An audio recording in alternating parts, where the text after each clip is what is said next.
नमस्कार, मी जयश्री जयस किचन मध्ये आपलं स्वागत आहे. तर चला, आज तुमच्यासाठी घेऊन आलेली आहे मी चीज ब्रेड पकोडा. पावसाळ्याचा मोसम सुरू झालेला आहे आणि पावसाचा मोसम असल्यामुळे काहीतरी चटपटीत खाण्याचं मन होते. तर त्यामुळे एक चटपटीत आणि यम्मी डिलिशियस अशी मी रेसिपी घेऊन आलेली आहे, चीज ब्रेड पकोडा. कुकरमध्ये मी 4-5 आलू उकडासाठी ठेवलेले आहेत. हे आलू उकडत आहेत आपले. तोपर्यंत आपण पकोड्याची तयारी करूया. त्याच्यासाठी मी एक मोठी वाटी बेसन घेतलेले आहे. त्या बेसनामध्ये ओवा टाकलेला आहे आणि चवीपुरते मीठ टाकलेले आहे.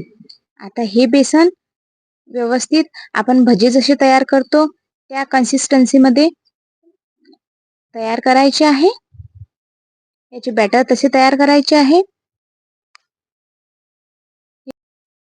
चला, आपले बेसन सुद्धा व्यवस्थित तयार झालेले आहे आणि जे आता आपण आलू उकडायला ठेवले होते ते आलू पण आपले शिजलेले आहे व्यवस्थित. हे आलू आपण थंडे करून घेऊया. चला, आता आलूची चटणी बनवून घ्यायची आहे.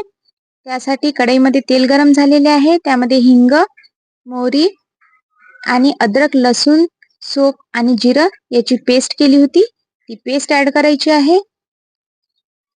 ती पेस्ट ऍड केल्यानंतर त्याच्यामध्ये कढीपत्ता, कांदा आणि हिरवी मिरची ऍड करायची आहे. व्यवस्थित सर्व मिक्स करून घ्यायचं आणि त्याच्यानंतर त्याच्यामध्ये लाल तिखट, हळद, धने पावडर टाकून व्यवस्थित सगळं मिक्स करून घ्यायचं. आणि आता ते आलू उकडून ठेवलेले ते स्मॅश करून ते आलू याच्यामध्ये ऍड करायचे. बघा, ही आलूची चटणी आपली तयार झालेली आहे. याच्यामध्ये चवीपुरते मीठ घालायचं आणि गार्निशिंग साठी छान सांबार घालायचा. त्यामुळे चटणीला छान चव येते. व्यवस्थित मिक्स करून घ्यायचं. याच्यानंतर चला पकोड्याची तयारी करूया. त्याच्यासाठी मी सँडविच ब्रेड घेतलेली आहे आणि त्याचे काठ मी कापून घेतलेले आहे. सर्व ब्रेडचे असे काठ कापून घ्यायचे. व्यवस्थित सगळ्या ब्रेडचे आता काठ आपण कापून घेतलेले आहे.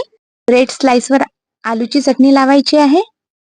व्यवस्थित सर्व बाजूनी स्प्रेड करायची आहे आणि चटणी लावलेल्या ब्रेडवरच चीज स्प्रेड करायचे आहे. चीज व्यवस्थित स्प्रेड करायचे आहे आणि जशा प्रकारे आपण सँडविच बनवतो तशा प्रकारे सँडविच बनवून घ्यायचे आहे आणि त्याला त्रिकोणी आकारामध्ये कापून बेसनाच्या मिश्रणामध्ये डीप करून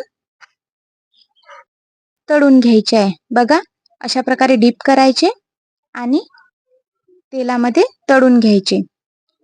व्यवस्थित थोडे ब्राउनिश होईपर्यंत हे चीज ब्रेड पकोडे तळून घ्यायचे. बघा, छान कलर आलेला आहे याला. खूप सोपी रेसिपी आहे,